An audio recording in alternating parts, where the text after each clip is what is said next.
Welcome to this Yokogawa e-learning module. This module covers process control instrumentation. We will start this session with a short introduction of the key concepts and terms used in process control. After this module, you should understand why instrumentation plays such a key role in modern process control, both in terms of safety and quality, and also the impact that these instruments have on operational costs. We will present the most commonly measured process variables such as pressure, temperature, and flow. Finally, we will also show that the design of modern instruments makes them capable of measuring multiple variables, and therefore a knowledge of their operating principles plays an increasingly important role in designing new projects. A process is broadly defined as an operation that uses resources to transform inputs into outputs. A typical example is an oil refinery where crude oil is transformed, through a series of steps, into gasoline. The example shown here is a summary of how a process in a plant is organized. A process can be split into three interconnected layers. The first layer consists of the sensors and transducers, commonly referred to as process instrumentation.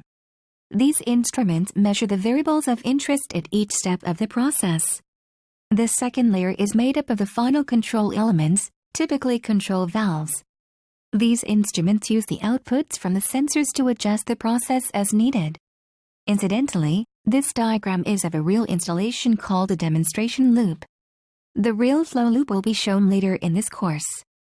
It is important to understand the relationship between these three layers as they are in constant communication with each other. This constant exchange of messages and information ensures that the users get the best results out of their process. In every process, there are certain objectives that are required. A process must be designed and operated to be safe at all times, to constantly produce the desired amounts of high-quality products, and last but not least, to remain profitable. This is a difficult balance that requires good engineering practices at the design stage. One such practice is selecting a measuring process instrument that is safe to use in a given process, as accurate and reliable as possible, and able to maximize ROI.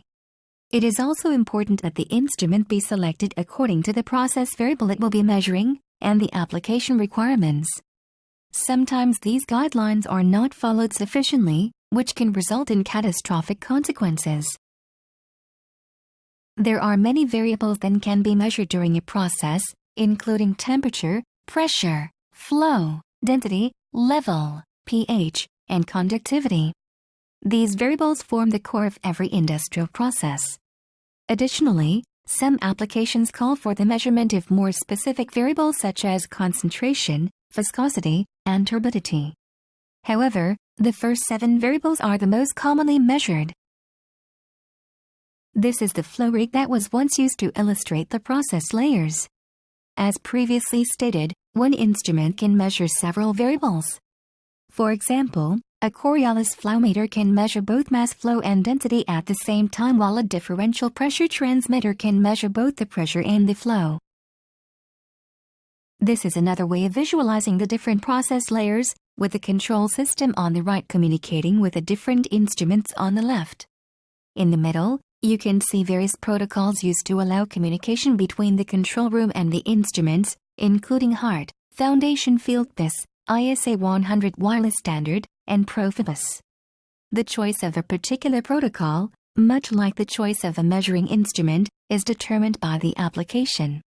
Yokogawa has extensive knowledge and can offer solutions in all aspects of process control. We have now established that process instruments measure variables. However, it has also been shown that the same variable can be measured by more than one instrument. Instruments differ in how they measure variables. A Coriolis flow meter uses Coriolis acceleration, whereas a magnetic flow meter uses Faraday's law, but they both measure flow. How an instrument works, its operating principle, also influences whether it can be selected for an application. To understand instruments' operating principles, you need to know what variables are measured and how these variables interact with one another. For example, the first step in selecting a temperature measuring instrument is to understand what temperature is and what it means. This concludes our module on the basics on process control instrumentation.